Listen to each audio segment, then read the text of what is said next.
ನಾನಿನ್ನ ಬಿಡಲಾರೆ ಅಂತ ಸೋಮವಾರದಿಂದ ನಿಮ್ಮ ಮುಂದೆ ಬರ್ತಿದ್ದಾರೆ ನಟಿ ರಿಷಿಕಾ ಅವರು. ಸೊ ಅವರೀಗ ನಮ್ಮ ಜೊತೆ ಇದ್ದಾರೆ, ಅವ್ರನ್ನ ಮಾತನಾಡ್ಸೋಣ ಏನು ಹೇಳ್ತಾರೆ ಅಂತ. ಹಾಯ್ ರಿಷಿಕಾ ಅವರೇ, ಹೇಗಿದ್ದೀರಾ? ಹಾಯ್, ನಾನು ಚೆನ್ನಾಗಿದ್ದೀನಿ. ನೀವು?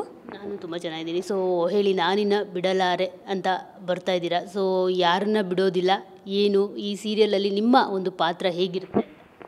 ನನ್ನ ಪಾತ್ರ ಆ್ಯಕ್ಚುಲಿ ತುಂಬ ಚಾಲೆಂಜಿಂಗ್ ಆಗಿದೆ. ಆ್ಯಕ್ಚುಲಿ ಹೇಳಬೇಕಂದ್ರೆ ತುಂಬ ಇಂಟ್ರೆಸ್ಟಿಂಗ್ ಎಲಿಮೆಂಟ್ಸ್ ತುಂಬಿಕೊಂಡಿದೆ.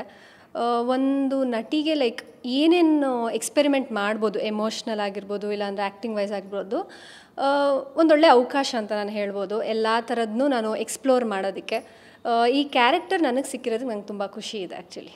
ಸೊ ನಿಮ್ಮ ಪಾತ್ರದ ಬಗ್ಗೆ ಹೇಳೋದಾದರೆ ಅಂದರೆ ಯಾವ ರೀತಿ ಪ್ಲೇ ಆಗುತ್ತೆ ಇಡೀ ಸೀರಿಯಲಲ್ಲಿ ಅಂತ? ಪಾತ್ರ ಬಂದ್ಬಿಟ್ಟು ಬಬ್ಲಿನೆಸ್ ಅಂತ ಹೇಳೋಕ್ಕಾಗಲ್ಲ.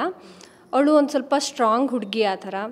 ಮನೆಯೊಳಗಡೆ ಏನೇ ಕೆಲಸ ಇರ್ಬೋದು, ಅಂದರೆ ಕ್ಯಾರೆಕ್ಟರ್ಸ್ ಬೇರೆ ಬೇರೆ ಕ್ಯಾರೆಕ್ಟರ್ಸ್ ಜೊತೆ ಡೀಲ್ ಮಾಡೋದಾಗಿರ್ಬೋದು, ಮನೆಯೊಳಗಡೆ ಅವಳು ಎಷ್ಟೇ ಸೈಲೆಂಟಾಗಿದ್ದು ಎಲ್ಲ ಕೆಲಸನೂ ಬೇಗ ಬೇಗ ಮಾಡಿಕೊಂಡು ಆಚೆಗಡೆ ಹೋದರೆ ಅವಳದೇ ಅದೊಂದು ರೀತಿ ಇರುತ್ತೆ. ಆಚೆಗಡೆ ಇಲ್ಲಾಂದರೆ ಒಂದು ಸ್ವಲ್ಪ ವೈಲೆಂಟಾಗಿ, ಮನೆಯೊಳಗಡೆ ಸ್ವಲ್ಪ ಸೈಲೆಂಟಾಗಿ, ಎಲ್ಲರಿಗೂ ಮರ್ಯಾದೆ ಕೊಟ್ಕೊಂಡು ಎಲ್ಲೆಲ್ಲಿ ಬೇಕೋ ಅಲ್ಲಿ ವಾಯ್ಸ್ ರೇಸ್ ಮಾಡೋ ಒಂದು ಕ್ಯಾರೆಕ್ಟರ್ ಹುಡುಗಿದ್ದು. ಸೊ ನಿಮ್ಮ ಆಡಿಷನ್ ಬಗ್ಗೆ ಹೇಳೋದಾದರೆ ಎಷ್ಟು ಜನರಲ್ಲಿ ನೀವು ಸೆಲೆಕ್ಟ್ ಆದ್ರಿ ಈ ಪಾತ್ರಕ್ಕೆ? ಆಡಿಷನ್ ಆ್ಯಕ್ಚುಲಿ ಅದೊಂದು ಸ್ಟೋರಿನೇ ಆ್ಯಕ್ಚುಲಿ.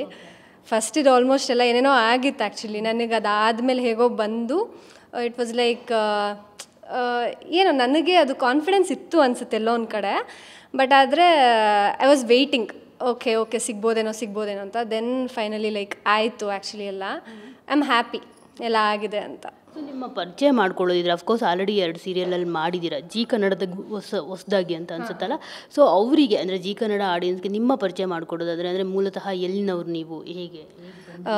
ಬೇಸಿಕಲಿ ಬಂದು ನಾನು ಶಿವಮೊಗ್ಗದಿಂದ ಬಂದಿರೋದು, ಬಟ್ ಬೆಳೆದಿರೋದೆಲ್ಲ ಬ್ಯಾಂಗ್ಳೂರಲ್ಲೇ. ಮುಂಚೆ 2 ಸೀರಿಯಲ್ ಮಾಡಿದ್ದೀನಿ, ಇದು ನನ್ನ 3ನೇ ಸೀರಿಯಲ್ಲು. ಬಟ್ ಅದೇ ಆಸ್ ಎ ಮೇಯ್ನ್ ಲೀಡ್ ಇದು ನನ್ನ ಮೊದಲನೇ ಸೀರಿಯಲ್ಲು.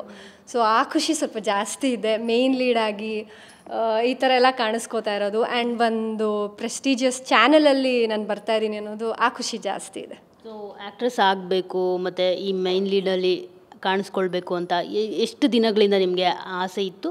ಮತ್ತು ಆ ಪಾಯಿಂಟ್ ಯಾವುದು, ಅಂದರೆ ನೀವು ಆ್ಯಕ್ಟಿಂಗ್ ಮಾಡಬೇಕು ಅನ್ನೋ ನಿಮಗೆ ಲೈಕ್ ನಾನು ಒಬ್ಬ ನಟಿ ಆಗಬೇಕು ಅಂತ ಅನಿಸಿದ್ದು ಯಾವ ಕ್ಷಣ ಅಂತ?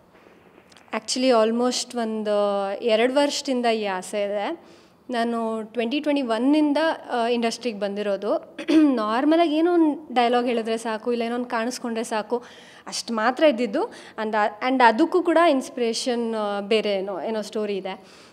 ಬಟ್ ಬಂದ ಮೇಲೆ ಕೆಲವೊಂದು ನಮ್ಮ ಸುತ್ತಮುತ್ತ ಎಲ್ಲ ನೋಡಿ, ಅದೆಲ್ಲ ಆ ಟ್ರೀಟ್ಮೆಂಟ್ ಆಗಲಿ ಬೇರೆಯವ್ರಿಗೆ ಅದನ್ನೆಲ್ಲ ನೋಡಿದಾಗ ನನಗೆ ಫಸ್ಟ್ ಒಂದು ಸ್ಟ್ರೈಕ್ ಆಗಿದ್ದು ಲೈಕ್ ನನ್ನ ಫೋಟೋ ಈ ಥರ ಬರಬೇಕು ಅಂತ. This is like the biggest energy, everything. ಈ ಥರ ನಾನು ನೋಡ್ಬೇಕು ನನ್ನನ್ನು ಅಲ್ಲಿ ಅಂತ ಹೇಳ್ಬಿಟ್ಟು ಐ ಆಮ್ ಲೈಕ್ ಇಲ್ಲ, ನಾನು ಆದರೆ ನಾನು ಮೇನ್ ಲೀಡೇ ಆಗೋದು ಅಂದ್ಬಿಟ್ಟು ಐ ಚೋಸ್ ದಿಸ್. ಸೊ ನಿಮ್ಮಲ್ಲಿ ಏನಾದರೂ ಪವರ್ ಇದೆಯಾ? ಲೈಕ್ ಯಾವ್ದು ರಿಯಲ್ ಆಗಿ ಹೇಳ್ತಾ ಇದ್ರೆ ರೀಲ್ ಆಗ ಐ ಬಿಲೀವ್ ದಟ್ ಆ್ಯಕ್ಚುಲಿ. ನಾನು ಇವಾಗ ದೇವ್ರ ಹತ್ರ ಆಗಿರ್ಬೋದು, ಇಲ್ಲ ಯೂನಿವರ್ಸ್ ಆಗಿರ್ಬೋದು, ಯಾವುದೇ ಜೊತೆ ಮಾತಾಡುವಾಗಾಗಿರ್ಬೋದು, I feel like I am talking to someone. ಏನೋ ಒಂದು ಪವರ್ಫುಲ್ ಇದ್ರ ಹತ್ರ ನಾನು ಮಾತಾಡ್ತಾ ಇದ್ದೀನಿ ಆ್ಯಂಡ್ ಕನೆಕ್ಟ್ ಆಗ್ತಾ ಇದ್ದೀನಿ. ನಾನು ಏನೋ ಮಾತಾಡಿದ್ರೆ ಅಲ್ಲಿ ನಂಗೆ ವಾಪಸ್ ರಿಟರ್ನ್ ಏನೋ ಸಿಗ್ತಾ ಇದೆ, ಅದು ಆನ್ಸರ್ ಆಗಿರ್ಬೋದು, ವಾಟ್ ಎವರ್. ಅದು ನಾನು ನಂಬ್ತೀನಿ ಅದನ್ನ. ಆ್ಯಕ್ಚುಲಿ ಯಾಕೆ ಕೇಳಿದೆ ಅಂತಂದರೆ ಯಾರಿಗೂ ಕಾಣಿಸ್ತಾ ಇರೋ ದೆವ್ವ ನಿಮಗೆ ಕಾಣಿಸುತ್ತಲ್ಲ ಆ ಥರ.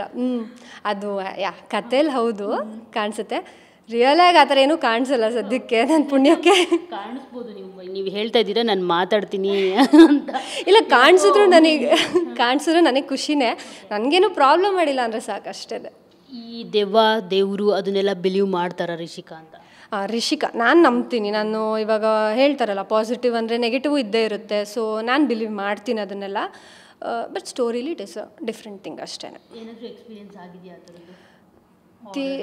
ಹಾರರ್ ಆಗಿಲ್ಲ. ದೇವ್ರು ಅಂದರೆ ಇಟ್ ಇಸ್ ನಾರ್ಮಲ್ ಅಲ್ಲ, ಒಂದು ವೈಬ್ರೇಷನ್ಸ್ ಏನೋ ಒಂದು ಬರುತ್ತೆ. But horror I would love to experience that, but ಆಗಿಲ್ಲ ಸದ್ಯಕ್ಕೆ. ನಿಮ್ಮ ಹತ್ರಕ್ಕಿಂತ ಬಂದಿಲ್ಲ? ಇಲ್ಲ.